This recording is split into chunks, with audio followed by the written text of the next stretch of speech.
Hello दोस्तों, कैसे हो? तो आशा करता हूँ कि आप लोग अच्छे होइएगा।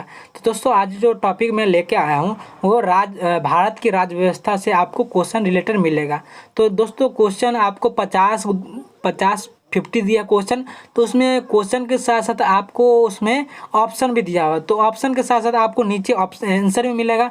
तो देखते हैं आप लोग को कितना बनता है और कितना आप लोग नहीं जानते हैं। तो दोस्तों, ये क्वेश्चन मतलब आपको जो ये वीडियो बनाया उसमें आज पूरा निचोड़ निचोड़ के हम पढ़ाएं।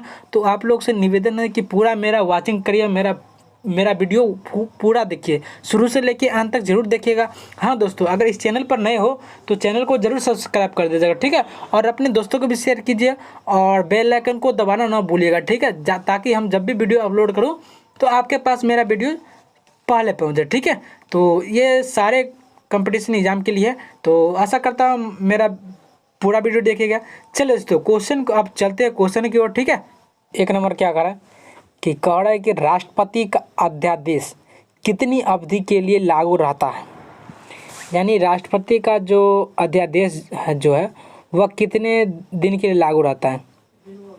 ऑप्शन ए 3 महीने, ऑप्शन बी 6 महीने, ऑप्शन सी 9 महीने और ऑप्शन डी अनिश्चित काल के लिए। तो इसका राइट आंसर क्या हो जाएगा? Option number B. यानी जो राष्ट्रपति का जो अध्यादेश रहता है ना, तो वो 6 महीने के लिए रहता है। मतलब अगर कहीं राष्ट्रपति को अगर कुछ हो गया तो उससे राष्ट्रपति कुछ हो गया उससे पहले, मतलब 6 महीना पहले ही फिर से राष्ट्रपति का जो है चुनाव कर सकता है, ठीक है। चलो तो अब चलते हैं 2 नंबर क्वेश्चन, देखते हैं क्या करें। थोड़ा बड़ा है क्वेश्चन ये।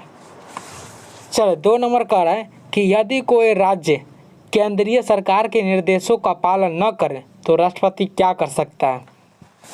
यानी क्वेश्चन कह रहा है कि जो यदि कोई राज्य केंद्रीय सरकार का मतलब केंद्रीय सरकार का निर्देशक का पालन नहीं करता है तो राष्ट्रपति क्या कर सकता है। तो राष्ट्रपति क्या कर सकता है जब राज्य केंद्रीय सरकार जो है वह इनका उल्लंघन करेगा, निर्देश का पालन नहीं करेगा, तो क्या कर सकता है राष्ट्रपति। तो ऑप्शन ए, वह राज्य विधानसभा को भंग करके नए चुनावों का आदेश दे सकता है। ऑप्शन बी, वह राज्य में संवैधानिक तंत्र की विफलता घोषित कर सकता है और राज्य के शासन का उत्तरदायित्व संभाल सकता है। ऑप्शन सी, वह अनुपालन कराने के लिए राज्य को अर्धसैनिक बल भेज सकता है। ऑप्शन डी, उपयुक्त में से कोई भी कार्य नहीं, मतलब कोई कुछ भी कर सकता है, उपयुक्त में से कुछ भी कोई कर सकता है। तो इसका राइट आंसर क्या हो जाएगा? Option number B, right answer B, ठीक है। यानी वह राज्य में संवैधानिक तंत्र की विफलता घोषित कर सकता है, मतलब राष्ट्रपति यह कर सकता है और राज्य के शासन का उत्तरदायित्व संभाल सकता है, ठीक है। चलो तो अब चलते हैं 3 नंबर क्वेश्चन की, ठीक है। कह रहा है कि राष्ट्रपति पर महाभियोग कौन शुरू कर सकता है। यानी जो राष्ट्रपति पर जो महाभियोग है, मतलब उस पर कौन सा महाभियोग कर सकता है। ऑप्शन ए, संसद के किसी भी सदन के 14 सदस्य। ऑप्शन बी, संसद के किसी भी सदन के आधे सदस्य। ऑप्शन सी, राज्यों के आधे विधानमंडल। ऑप्शन डी, किसी भी राज्य विधानमंडल के 13 सदस्य। तो इसका राइट आंसर ए, यानी संसद के किसी भी सदन जो है वो उसके 14 सदस्य हैं, वो राष्ट्रपति के ऊपर आवाज़ कर सकता है, ठीक है। कि आप राष्ट्रपति मतलब महाभियोग कौन सा शुरू कर सकते हैं, मतलब राष्ट्रपति जब कुछ करेंगे तो मतलब नहीं होता है कि वो मतलब उसको अधिकार होता है, संसद का जो उसमें सदन होता है 14 को सदस्य चुनने का, तभी तो वो राष्ट्रपति को मतलब चुनाव मतलब अधिक कर सकता है। क्या कहता है उसका जो नहीं होता है कि मतलब राष्ट्रपति जी कुछ गुनाह किए तो ये मतलब संसद के जो सदन होते हैं तो उसमें 14 सदस्य जो है वो उसको बोल सकता है कि आप ये गुनाह किए, तो उसको 1 महीने के लिए उनको राष्ट्रपति जी को कबूल न कर, मतलब जब तक उसको न किया जाए तो राष्ट्रपति बोल सकते हैं जो कि हम ये गुनाह नहीं किए हैं, तो प्रधानमंत्री को, ठीक है, तो उसको नहीं कुछ होगा, ठीक है। मतलब आरोप के रूप में जो है उसको 14 को सदन, मतलब संसद के जो सदन थे ना 14 को, तो उसमें जो सदस्य थे उसको आरोप कर सकता है, ठीक है, आरोप लगा सकता है, ठीक है। चलो तो अब चलते हैं 4 नंबर क्वेश्चन। अच्छे समझिएगा कि कह रहा है कि भारत के राष्ट्रपति के चुनाव के लिए नागरिकों को कितनी आयु पूरी कर लेनी चाहिए। तो ऑप्शन ए 25 वर्ष, ऑप्शन बी 30 वर्ष और ऑप्शन सी 35 वर्ष और ऑप्शन डी 14 वर्ष। मतलब कौन सा, मतलब कितने वर्ष की आयु जो है वो राष्ट्रपति चुनाव के लिए खड़े हो सकते हैं। मतलब भारत के राष्ट्रपति चुनाव के लिए जो नागरिक है कितनी आयु पूरी कर लेनी चाहिए। यानी जब मतलब भारत के कौन से नागरिक जो है तो भारत के राष्ट्रपति बनने लायक कितने वर्ष की आयु में वह बनने लायक होगा राष्ट्रपति। तो ऑप्शन नंबर सी यानी 35 वर्ष जब होगा तब वह राष्ट्रपति चुनने मतलब राष्ट्रपति पद के लिए खड़ा हो सकता है, चुनाव के लिए खड़ा हो सकता है। ठीक है, चलिए तो अब चलते हैं 5 नंबर क्वेश्चन, देखते हैं 5 नंबर क्या कर रहा है। कह रहा कि यदि आंग्ल भारतीय समुदाय के लोग सभा में पर्याप्त प्रतिनिधित्व प्राप्त न हो तो समुदाय के 2 सदस्यों को नामित किया जा सकता है। ऑप्शन ए प्रधानमंत्री द्वारा, ऑप्शन बी राष्ट्रपति द्वारा, ऑप्शन सी लोकसभा के अध्यक्ष द्वारा, ऑप्शन डी संसद के परामर्श से राष्ट्रपति द्वारा। तो इसका राइट आंसर क्या हो जाएगा, ऑप्शन नंबर बी यानी राष्ट्रपति द्वारा। यानी जो आंग्ल भारतीय समुदाय के जो लोकसभा है ना तो उसमें पर्याप्त प्रतिनिधित्व जो प्राप्त न होगा तो उसमें जो समुदाय के कितना सदस्य, तो 2 सदस्य जो है उनको नामित किया जा सकता है। तो कौन, तो राष्ट्रपति द्वारा। ठीक है, किसके द्वारा, तो राष्ट्रपति द्वारा। ठीक है, चलो तो अब चलते हैं 6 नंबर क्वेश्चन की ओर। कह रहा कि भारत के किस संवैधानिक अधिनियम में मतदान करने की आयु घटाकर जो है 21 वर्ष से 18 वर्ष की कर दी गई है।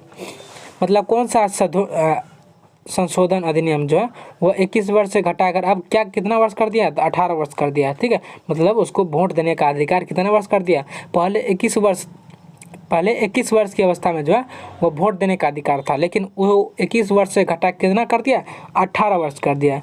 तो 18 वर्ष हो गया तो किस संशोधन अधिनियम द्वारा जो है 18 वर्ष कर दिया, 21 वर्ष से 18 वर्ष। तो ऑप्शन ए 42वां संशोधन अधिनियम, ऑप्शन बी 61वां संशोधन अधिनियम, ऑप्शन सी 74वां संशोधन अधिनियम और ऑप्शन डी 83वां संशोधन अधिनियम। तो इसका राइट आंसर क्या हो जाएगा, ऑप्शन नंबर बी यानी 61वां संविधान संशोधन जो है वो इसके अधिनियम में, यानी 21 वर्ष से उसको 18 वर्ष घटा कर दिया। ठीक है, तो 61वां। ठीक है, चलो तो अब चलते हैं 7 नंबर क्वेश्चन की ओर। ठीक है,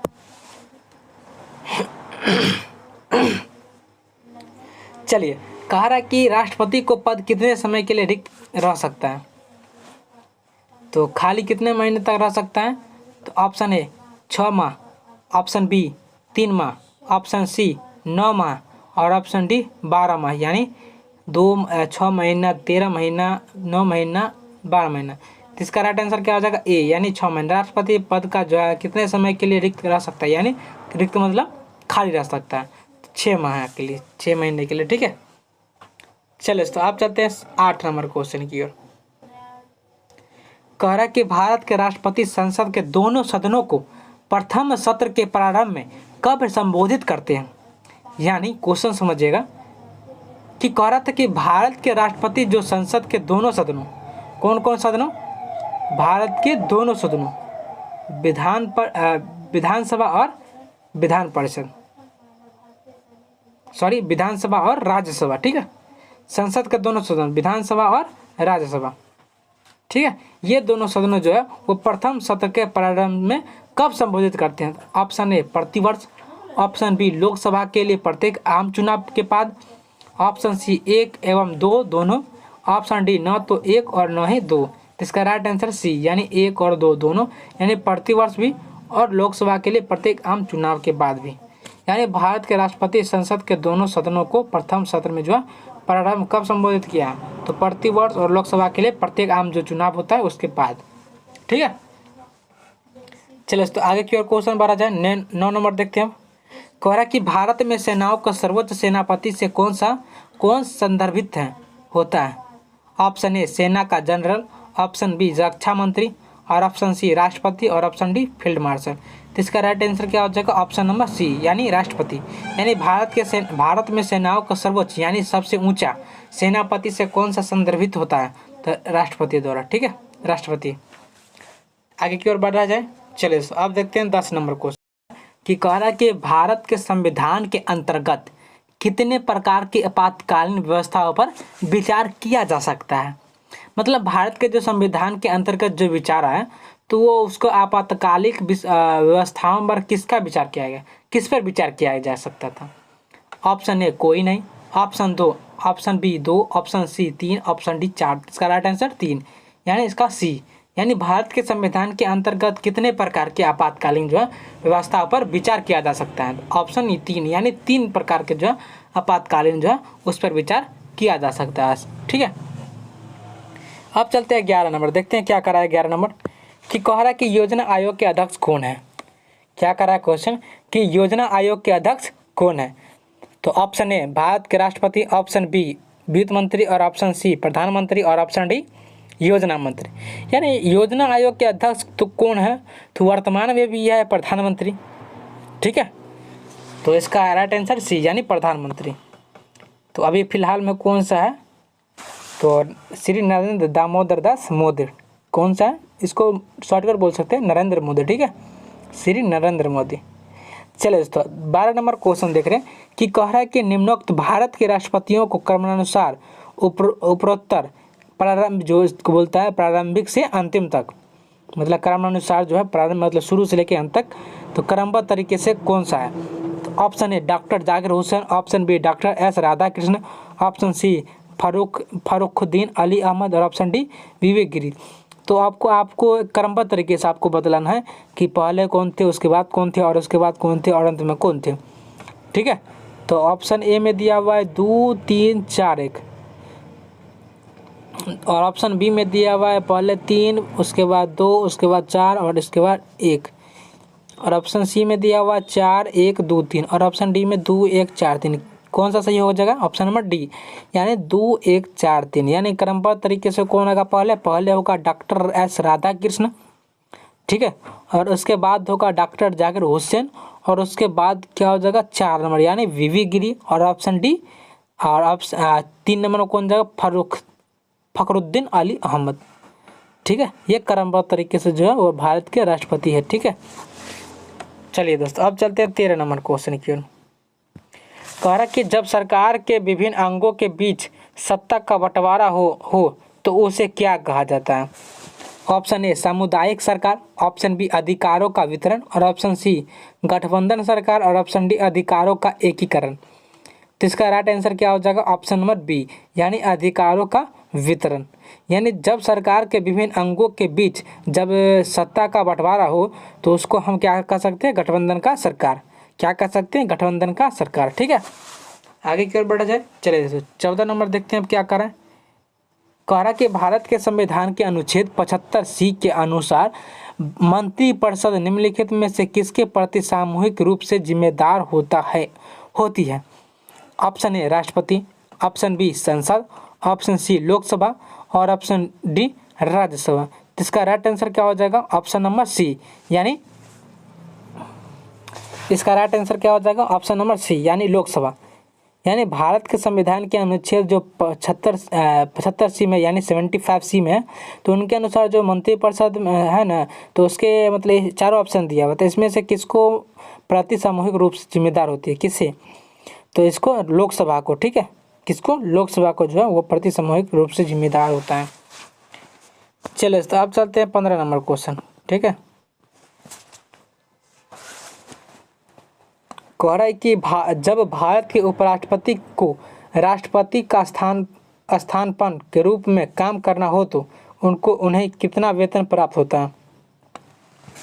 ऑप्शन ए राज्यसभा के अध्यक्ष का, ऑप्शन बी राष्ट्रपति का और ऑप्शन सी संसद का सदस्य का, ऑप्शन डी ए तथा और बी दोनों।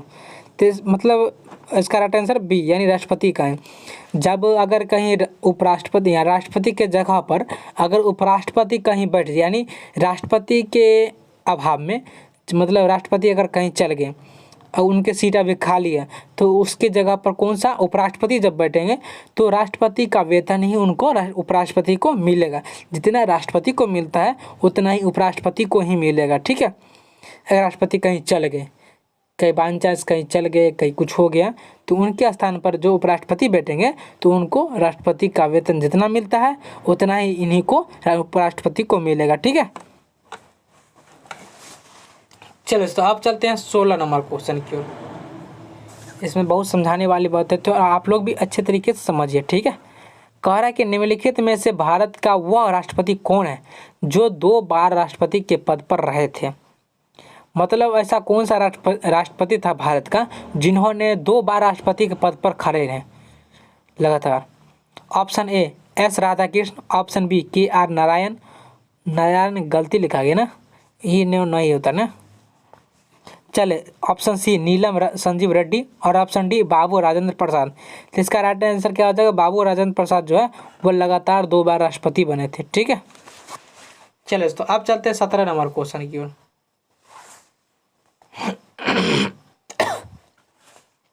कह रहा कि भारत में स्वतंत्रता के बाद कितनी बार राष्ट्रीय आपातकालीन लागू हो चुकी है। तो 3 बार लागू हो चुकी है। कितने बार? 3 बार।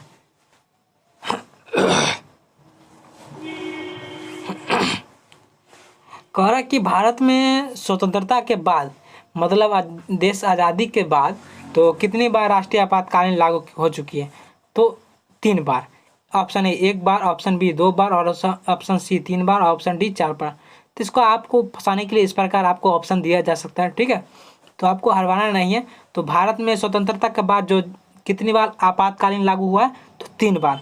तो इधर भी कहीं हुआ है ना आपातकालीन बहुत ही भयानक है। ठीक है, और इधर भी शायद हो चुका है। तो मतलब 2020 में नहीं हुआ था, तो क्या करा है जब अथी हुआ था कोविड वैक्सीन 2020 में। ठीक है, चलिए तो आप देखते हैं 18 नंबर क्वेश्चन की। कोरोना की महामारी से आपातकालीन घोषित किया गया था ना। चलिए दोस्तों अब चलते हैं जनता पार्टी के शासन काल के दौरान भारत के राष्ट्रपति थे। Option A Fakhruddin Ali Ahmed, option B N Sanjiva Reddy, option C Giani Zail Singh, option D R Venkataraman. ठीक है, तो इसका राइट आंसर बी यानी एन संजीव रेड्डी। क्या हो जाएगा? एन संजीव रेड्डी। ठीक है, यानी जनता पार्टी के शासनकाल के दौरान भारत के राष्ट्रपति कौन थे? तो एन संजीव रेड्डी। कौन? एन संजीव रेड्डी। ठीक है, आगे की ओर बढ़ा जाए क्वेश्चन। कह रहा कि विदेशों को भेजे जाने वाले विभिन्न संसदीय प्रतिनिधि मंडलों के लिए व्यक्तियों का नामांकन निम्नलिखित में से कौन करता है? तो ऑप्शन ए लोकसभा अध्यक्ष, ऑप्शन बी प्रधानमंत्री, ऑप्शन सी राष्ट्रपति और ऑप्शन डी राज्यसभा के अध्यक्ष। तो इसका राइट आंसर ए यानी लोकसभा अध्यक्ष का जो है वही जो है वो संसदीय प्रतिनिधि को मंडलों की नियुक्ति करती है, व्यक्ति को नामांकन से करता है।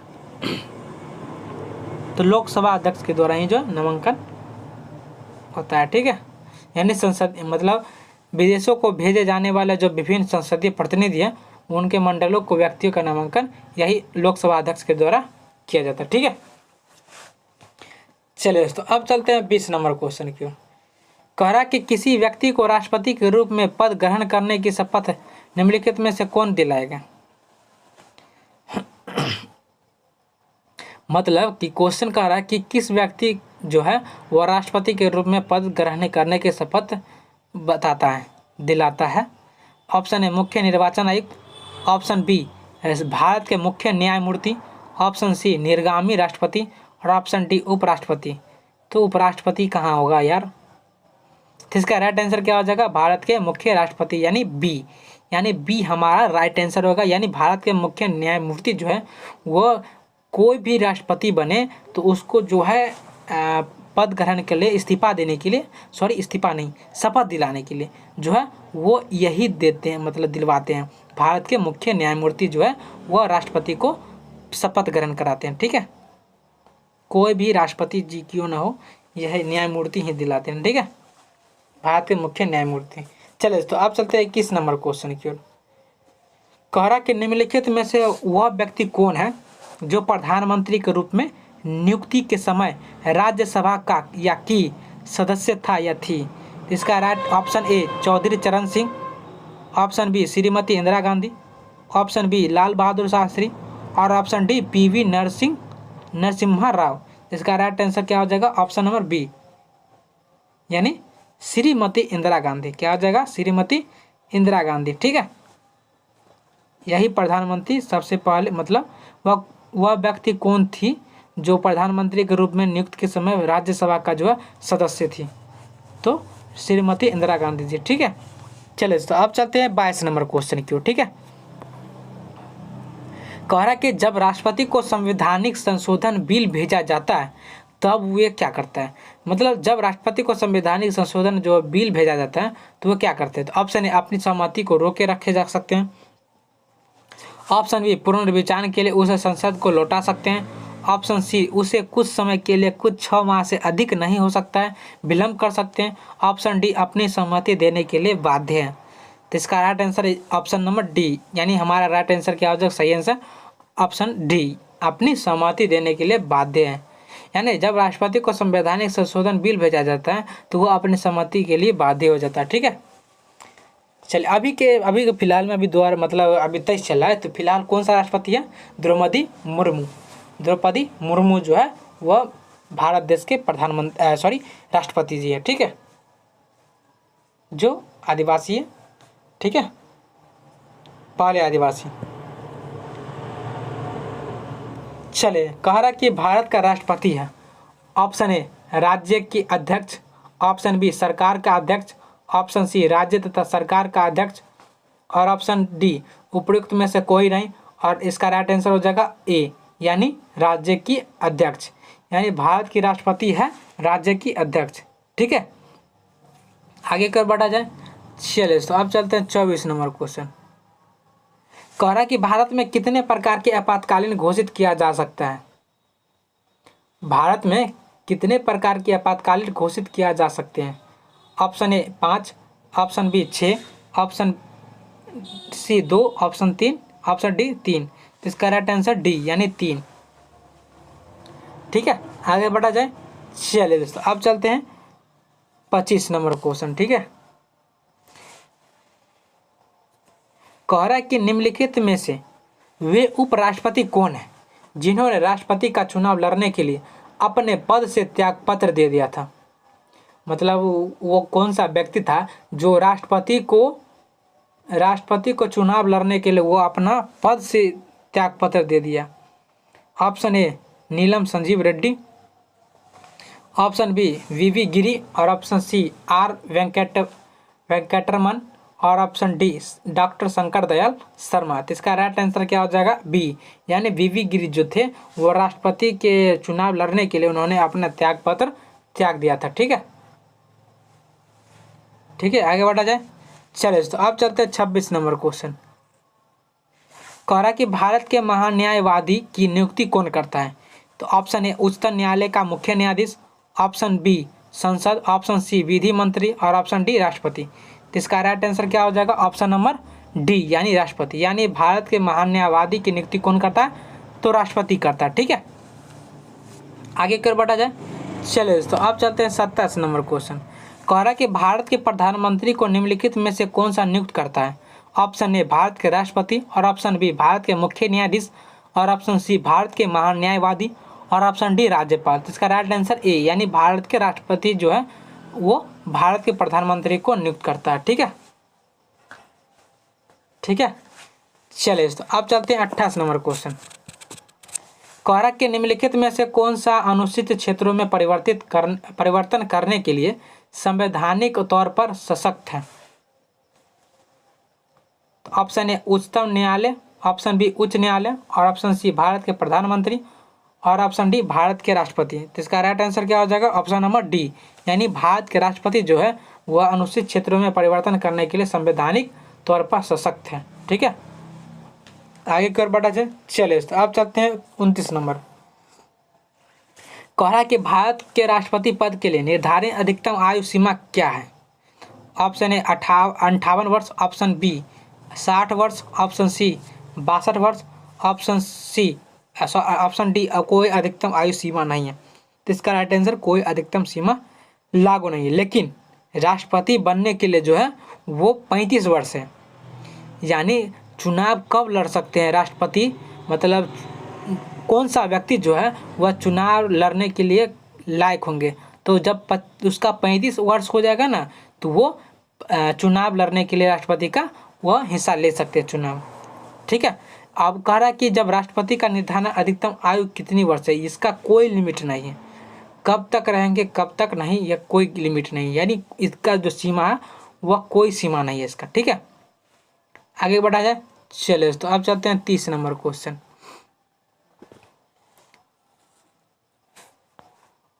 कह रहा है कि भारत के निम्नलिखित पदासीन उपराष्ट्रपतियों में से किसने राष्ट्रपति के पद के लिए चुनाव लड़ा और हार गए। Option A S Radhakrishna, option B VV Giri, option C Bhairon Singh Shekhawat और ऑप्शन डी बी और सी दोनों। तो इसका राइट आंसर क्या हो जाएगा, ऑप्शन नंबर सी, यानी भैरव सिंह शेखावत जो थे वह राष्ट्रपति चुनाव के लिए खड़ा हुआ था, लेकिन वह हार गया। ठीक है, लड़ा था और वह हार गया था। ठीक है, चलिए तो 31 नंबर क्या कह रहा है कि कह रहा है कि भारत के राष्ट्रपति केवल किसकी लिखित सिफारिश पर राष्ट्रीय आपात स्थिति को उद्घोषणा जारी कर सकते हैं। ऑप्शन ए प्रधानमंत्री, ऑप्शन बी ऐसा मंत्रिमंडल जिसमें केवल संघ के मंत्रिमंडल के सदस्य हो, ऑप्शन सी संघ का मंत्रिपरिषद और ऑप्शन डी संसद। तो इसका राइट आंसर क्या हो जाएगा, ऑप्शन नंबर बी, यानी ऐसा मंत्रिमंडल चाहिए जिसमें जो केवल संघ के मंत्रिमंडल सदस्य हो। ठीक है, यही जो आपात स्थिति को घोषणा कर सकता है। ठीक है, चलो तो आप चलते हैं 32 नंबर को। क्वेश्चन क्या कह रहा है कि कह रहा है कि भारत में पनडुब्बी में जल यात्रा करने वाले पहले राष्ट्रपति, तो पहले राष्ट्रपति कौन थे जो पनडुब्बी में मतलब भारत में पनडुब्बी में जल यात्रा करने वाला पहला राष्ट्रपति कौन थे। Option A KR Narayan, option B doctor APJ Abdul Kalam और ऑप्शन सी VV गिरी और option D N Sanjiva Reddy, मतलब N संजीव रेड्डी। तो इसका राइट आंसर बी, यानी डॉक्टर APJ अब्दुल कलाम जो थे वो भारत के पनडुब्बी में जल यात्रा करने वाला जो है वो प्रथम राष्ट्रपति थे। ठीक है, चलिए तो अब आगे बढ़ते हैं। 33 नंबर देखते हैं क्वेश्चन कि क्या कर रहा है। 33 नंबर देखते हैं। ठीक है, कह रहा कि कौन सा राष्ट्रपति पहले आया और कौन सा बाद में इस कलानुक्रम के अनुसार निम्नलिखित राष्ट्रपतियों के नाम क्रमानुसार लिखिए, यानी सजाइएगा, मतलब पहले कौन आया था और पहले कौन आया, उसके बाद कौन आया, उसके बाद कौन आया, उसके बाद कौन। ठीक है, तो ऑप्शन ए फखरुद्दीन अली अहमद और दूसरा में दिया हुआ है जाकिर हुसैन और तीसरा में दिया हुआ है 3 नंबर दिया हुआ है जस्टिस हिदायतुल्लाह और 4 नंबर दिया हुआ है APJ अब्दुल कलाम। तो क्रम अनुसार बोलना है कि पहले कौन आया था, पहले राष्ट्रपति कौन बना, मतलब पहले कौन राष्ट्रपति आया था। तो ऑप्शन ए 3 3 2 1, तो इसका राइट आंसर सीधे हम बता देते हैं। तो ऑप्शन बी, यानी पहले आया था जाकिर हुसैन और उसके बाद आया था जस्टिस हिदायतुल्लाह और उसके बाद आया था फखरुद्दीन अली अहमद और उसके अंत में आया था APJ अब्दुल कलाम। ये ऑप्शन के अनुसार है। ठीक है, चलिए दोस्तों अब चलते हैं 34 नंबर क्वेश्चन।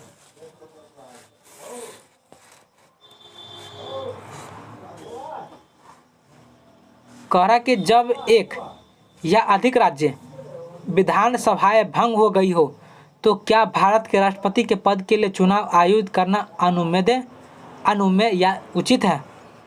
ऑप्शन ए जी हाँ, चुनाव किया जा सकता है। ऑप्शन बी जी नहीं, चुनाव करना संभव नहीं है।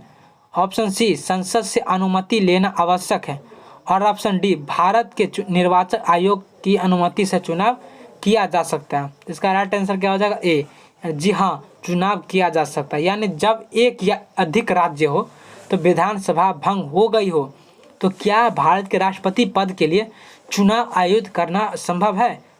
तो ऑप्शन जी हाँ, चुनाव किया जा सकता है, यही संभव। ठीक है, उचित मतलब अनुदय मतलब संभव।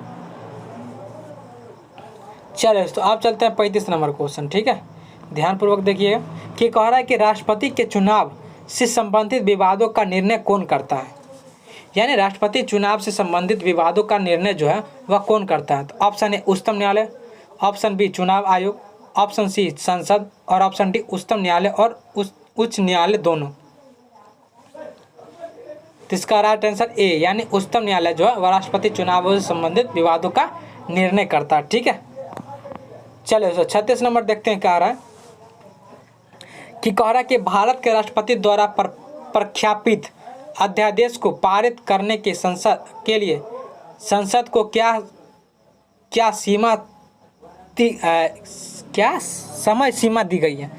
तो ऑप्शन ए 6 दिन, ऑप्शन बी 6 सप्ताह और ऑप्शन सी 6 महीना और ऑप्शन डी 6 महीने और 6 सप्ताह। तो इसका राइट आंसर क्या हो जाएगा, ऑप्शन नंबर बी यानी 6 सप्ताह।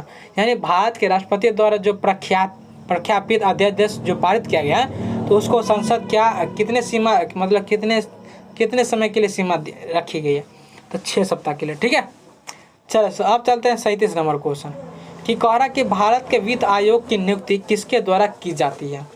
यानी भारत के वित्त आयोग जो है ना तो वो किनके द्वारा नियुक्त की जा सकती है। ऑप्शन ए भारत का प्रधानमंत्री और ऑप्शन बी भारत का राष्ट्रपति और ऑप्शन सी राज्यसभा का अध्यक्ष और ऑप्शन डी लोकसभा का स्पीकर।